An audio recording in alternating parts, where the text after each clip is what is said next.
नमस्कार, आप देख रहे हैं एबी न्यूज। मैं आपके साथ शकील साजिद। अगर आप कार यूजर हैं, हो सकता है पुरानी कार बेच के नई खरीदने की सोच रहे होंगे, तो आपके भी दिल में ईवी यानी इलेक्ट्रॉनिक कार खरीदने का जरूर ख्याल आ रहा होगा। लेकिन ई कार की महंगी कीमतों की वजह से आप जरूर रुक जाएंगे।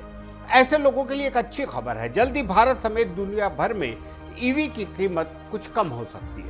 इसके पीछे वजह यह बताई जा रही है कि दुनिया के 32 देशों में पिछले साल ही ईवी मार्केट का टिपिंग पॉइंट पार हो गया। टिपिंग पॉइंट बाजार में उत्पाद के 5% हिस्सेदारी की सीमा को पार करने को कहते हैं। टिपिंग पॉइंट इस बात का भी संकेत होता है कि बाजार में उपभोक्ता और निर्माता अपनी प्राथमिकताएं बदल रहे हैं। साथ ही उपभोक्ता बड़े पैमाने पर नई तकनीक अपनाने की शुरुआत कर सकते हैं। विशेषज्ञों का मानना है कि नई टेक्नोलॉजी को स्वीकार करने की राह बाजार में एस कर्व से होकर गुजरती है। इसका मतलब है कि मुख्य धारा की लहर में शामिल होने से पहले उत्पाद की बिक्री धीमी गति से चलती है। इस दौरान के सभी बदलाव उत्पाद की लागत, बुनियादी ढांचे की कमी और उपभोक्ता के मन में संदेह जैसी शुरुआती बाधाओं पर निर्भर रहते हैं। लेकिन बाद में इसके निर्माण में तेजी से बूम आता है, जिससे कीमतें तेजी से गिरती हैं।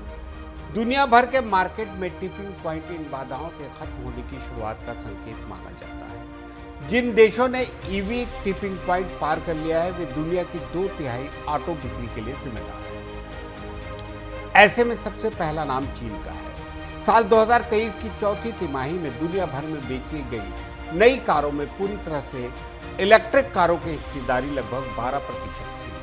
एशिया में चीन ईवी की बिक्री में टॉप में बना हुआ है। उसने 2020 की चौथी तिमाही में ही टिपिंग पॉइंट यानी 5% की सीमा को पार कर लिया और 2023 की अंतिम तिमाही तक बिक्री 24% तक बढ़ गई।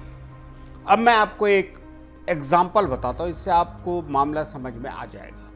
दरअसल जैसा भी ईवी के साथ हुआ, ऐसा पहले कलर टीवी और मोबाइल के साथ भी हो चुका है।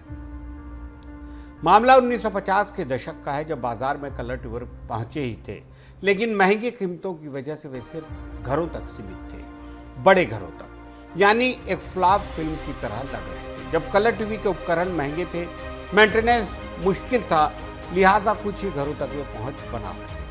फिर कलर टीवी ने मार्केट के टिपिंग पॉइंट को पार किया, जिसके बाद कीमतें अचानक गिर गई। निर्माता कंपनियों के बीच प्राइस वॉर शुरू हो गया और देखते ही देखते ये कलर टीवी प्रत्येक घर में पहुंच गया। ऐसा ही स्मार्टफोन के साथ भी हुआ। अब आपको बताते हैं कि टिपिंग पॉइंट के पार होने के चलते भारत में इसका कैसा असर पड़ा है। माना जा रहा है कि इस साल भारत में इलेक्ट्रिक वाहन की बिक्री 66% बढ़ने की उम्मीद है, यानी 2023 के मुकाबले लगभग 2 गुनी। ये बढ़ोतरी सरकारी सब्सिडी और बेहतर बुनियादी ढांचे की बदौलत हासिल हुई है। काउंटर पॉइंट की एक रिपोर्ट कहती है ये उछाल अमेरिका और चीन जैसे प्रमुख बाजारों में धीमी ईवी बढ़ोतरी के लिए उलट है।